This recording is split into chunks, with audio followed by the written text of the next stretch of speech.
రేవంత్ సర్కార్కి ఓ పక్కన ఇదివరకు హక్కుల గురించి బాధ్యతల గురించి పదే పదే గుర్తు చేశారు.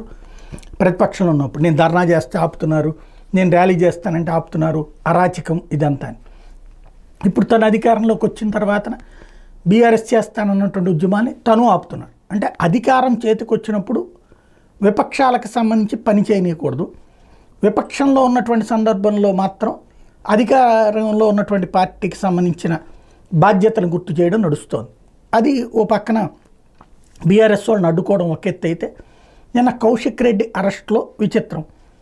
మధ్యాహ్నమే అరెస్ట్ చేశారు, తీసుకెళ్లి కోర్టులో ప్రొడ్యూస్ చేస్తే అయిపోతుంది. కానీ కావాలని రాత్రి దాకా ఆపి ఆ తర్వాత ఇంటి దగ్గరికి అయితే కనుక తీసుకెళ్ళి పెడితే అప్పుడు ముందు రేపు కోర్టులో ప్రొడ్యూస్ చేసేదాకా తీసుకెళ్ళి ఉంచండి అంటారు, లేదా కస్టడీకి రాసేస్తారు.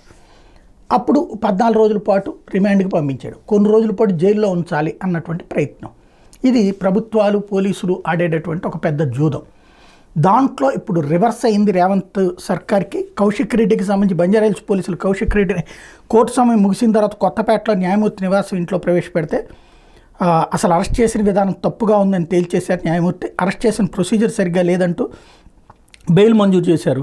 5,000 రూపాయలు చెప్పిన 2 షూటీలు రేపు ప్రొడ్యూస్ చేయమని చెప్పి వదిలిపెట్టేమన్నారు. 7 సంవత్సరాలలోపు శిక్ష పడే సెక్షన్లు ఉండటంతో బెయిల్ మంజూరు చేశారు. అంటే వీళ్ళు అది తెలీదా, తెలిసి కూడా చేశారు. అదే సందర్భంలో పోలీస్ కేసులకు సంబంధించిన వాటిలో ఏదైతే ఇక్కడ చాలా క్లియర్గా ఓ స్టేట్మెంట్ 7 సంవత్సరాలలోపు శిక్ష పడే సెక్షన్లు ఉన్నాయన్నటువంటి ఇష్యూని చెప్పడంతో పాటుగా పోలీసు కేసులకు సంబంధించిన వాటిలో ఇన్వాల్వ్ కావద్దని న్యాయమూర్తి ఆదేశిస్తూ ఇటువంటి కేసులు మళ్ళీ రిపీట్ కావద్దంటూ ఎమ్మెల్యేని హెచ్చరించి వదిలిపెట్టేశారు.